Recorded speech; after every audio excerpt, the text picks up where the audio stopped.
They built a glass paradise way too high, then the bubble pop. The silent sound of foreclosure signs are all over town. I got a bad loan, a promise they believe. Now the dream is over, they're feeling deceived. I watch from the sidelines, patient and cool, playing by a different set of rules. All I wanna do is I love and do is take the window. All I wanna do is and I'll cash your heart and watch the funds grow. This is straight up capitalism, chick, chick, boom. Sweeping up the pieces with the concrete boom. When I do, get a call from my contact, a whisper on the phone. Another empty unit, the speculator is gone. He says a shame with a crocodile tear as he sells me their future for a fraction of last year. The paperwork's easy, a cash only deal. That heartbreak and panic is my next big steal. They get a cardboard box, I get the ocean view. It's nothing personal, it's just what I do. And I'll catch your body, take your condo. And I'll catch your body and watch the dance floor. This is straight up capitalism, chick, chick, boom. Sweeping up the pieces with the concrete boom. When I do wrong, when I do wrong, when I do wrong.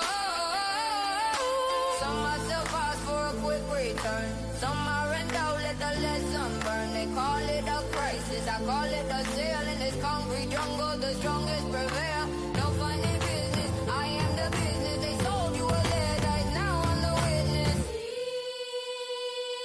your condo. Seek your condo.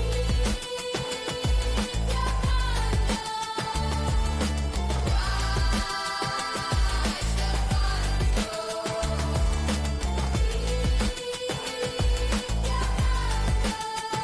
grow. Watch the funds grow.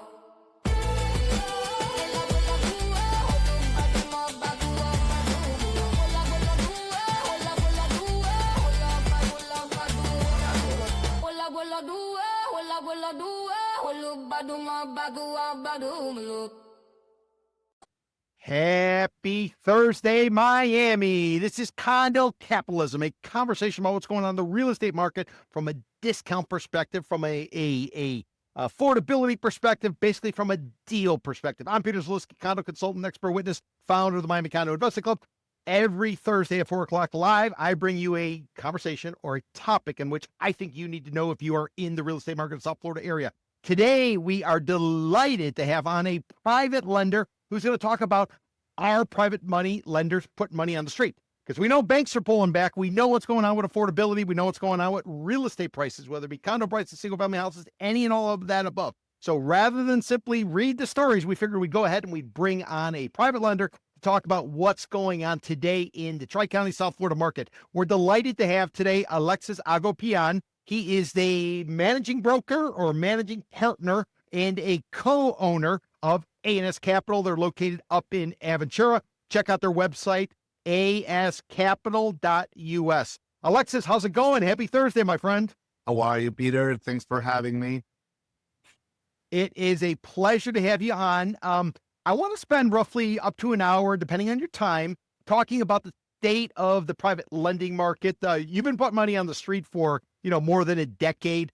You are a real estate investor. You guys got involved with real estate investment, maybe some development, but increasingly you're moving towards the lending side. So you're somebody in the trenches. You're able to go through, underwrite these projects, figure out what valuations are, talk about interest rates. I want to talk about all that with you, but I don't want to get into too much of it too quickly because I want to string our audience around. I want them to get an understanding of who you are. So I want to talk about you. I want to talk about your firm. And then I want to get into the big picture in terms of what is the state of private lending right now on the ground in the Tri-County South Florida area at the peak. We're at the peak, Alexis, of the South Florida winter buying season. It begins in November, it ends in April, and then after that, it gets hot, it gets humid, and we got hurricane warnings, and nobody wants to be here. They want to be in the Hamptons. They want to be in Europe. They want to be in They sure as heck don't want to be here. So we got 90 days left if you're a seller, and if you're a buyer, start rubbing your hands together because it might be getting very interesting. So that is my premise coming in, Alexis. Does that sound cool? Sounds awesome. Awesome. So the private lending, how did you get into it? Why did you get into it? And can you sleep at night? Because you're putting your money on the street and you were betting on your ability to underwrite and to understand what's going on in the market, not only today, but going forward. Why did you get into private lending? So, well, we're gonna talk about a lot of things. So, yeah, sleeping at night. I don't know. Some nights we sleep, some nights we don't sleep. It depends on the week that you asked me the question. So, we have been investing in real estate like since I'm originally from Argentina. I moved here in 2013, and ever since we've been investing in real estate. So we have been like buying houses in the auction. We have been buying estate sales. We bought like regular properties in the regular market. So we've seen it all. We've bought condos. We've bought houses. We've bought like tear down houses. We've done ground up construction. We've done it all. Multifamily. And ultimately, there was a moment in the market where there was a disconnect. Miami is a very funny market because you have people from all over the world investing here. And what you get with that is that you have a lot of unexperienced people investing in real estate. And what happens when you have like first-time investors is that you would, for example, say, I have to pay $350,000 for this house in order for the numbers to make sense, yada, yada. And suddenly you're betting on that property and somebody comes right next to you and buys that same house for $420,000. So we say, I'm out of the market. It happens once, twice, 3 times, 4 times, until you realize that you have to do something, right? You can't have the money parked, your investors' money parked there. So back then, a good friend that you and I have in common, Viju, who runs the DREA, the Miami-Dade Real Estate Investors Association, proposed me to do a loan to a client of him. And we did. And that loan transformed me to 2 loans, 3 loans, 4 loans. And I said, wait a minute. Back then I had like 15 houses on the works. And I was like driving from house to house. And we were making money in some of them. We were losing money in some of them. And I really liked the lending business. So I said, I got to get into this business. So I got in contact with a very big attorney that I knew. She was the attorney for a lender that I knew. And I went to her office and they told her, teach me everything about this business. So she gave me the full introduction to the lending business. So we went then to a conference, a very good conference. Back then, that conference was called the Pitbull Conference. Yes, out in Vegas, right? Yeah. Well, the first one that I went, the original one, was in LA. And I became very good friends with the Pitbull himself. His name was Leonard Rosen, but he exited the industry already. No. Just so, Alexis, so we can, because people are going to watch this all over the world. We're on Spotify, YouTube, everywhere. So we're not talking about Mr. 305. We're not talking about the guy from Westchester, just west of Miami, who sings Dali, and all that type of stuff. We're talking about a different Pitbull, somebody who's a lender, not an entertainer. Exactly. Although I'm sure he was an entertainer because he put on conferences. That guy, Leonard, was a great entertainer. So I became very good friends of him, and he started introducing me to like different people. And I realized that there was a big world into the private lending space, which was called the hard money lending back then. And it was transitioning into being called private money because the industry itself was getting organized. It was getting rules and regulations, and was getting like organizations that are doing lobby with the politicians and like. So I was just getting into the industry when the big change was happening. Ultimately, the Pitbull conference was sold to one of the greatest guys that could have been sold, who's John Forney, Mm-hmm. who's an real estate attorney, and also he runs the organization. He runs the National Private Lenders Association, and on top of everything, he's the mayor of Marlboro, New Jersey. Became There you go. became very good friends with him, and we kept growing. We kept like participating on the organization, on the events, and we became one of the key players of the industry, and we did all that from Miami. W- So, Is there any kind of like a mecca? Is there any kind of capital? Is there any concentration? Like for instance, Silicon Valley out in Northern California, that's known for technology. I would argue Miami's known and South Florida's known for condo towers. Is there some equivalent, some cluster, some hub for private lenders and or the organization you're talking about? Where are they based? Is it somebody's house or is it actually like a big office? Or can you kind of give us some perspective? Is this fragmented or is it more organized? no, it's more organized these days, but you obviously have big lenders and note buyers and table funders, and then you have brokers and smaller lenders, and they're all over the place. But the main markets are like Florida, Texas, Georgia. I mean, the Sun Belt and New York, obviously, and California. LA is a big market. San Francisco. I mean, there's a lot of big companies, really great companies. I can name you a few, but like I have and what's changed and what's transitioned is that we have created a community within the private lending industry where we feel very comfortable calling each other and helping each other out because problems arise. And like, I don't have a problem calling a colleague from LA and asking like, what do you think about the valuation of this property? Or do you know this lender, this guy? Because most of the time you would see that you would encounter problems when a lender, like when a borrower from California is calling a lender from Miami to get a loan. Yes. That doesn't make a lot of sense, right? So that's how we got into the business. Yep. I'm super grateful because when I moved to the US, I would never think that I obviously have an accent if you didn't notice. I'm not, and I am a speaker in one of the conferences and I am very well treated and they really like what we have done so far. And obviously, there's no perfect world. We had loans in default, and we have problems here and there. And like the last 2 years were like really, really tough. Hold on. I don't want to get into too much of that too quickly. Not too quickly. Alexis, tell me a little bit about your firm. And I don't know if you can reveal it now if it's too premature, but you guys actually, I was told, might be relocating your headquarters. So could you tell us about the firm? And then if anything you can share about how you might, rumor on the street, be relocating your headquarters. Yeah. So ANS Capital started in 2017.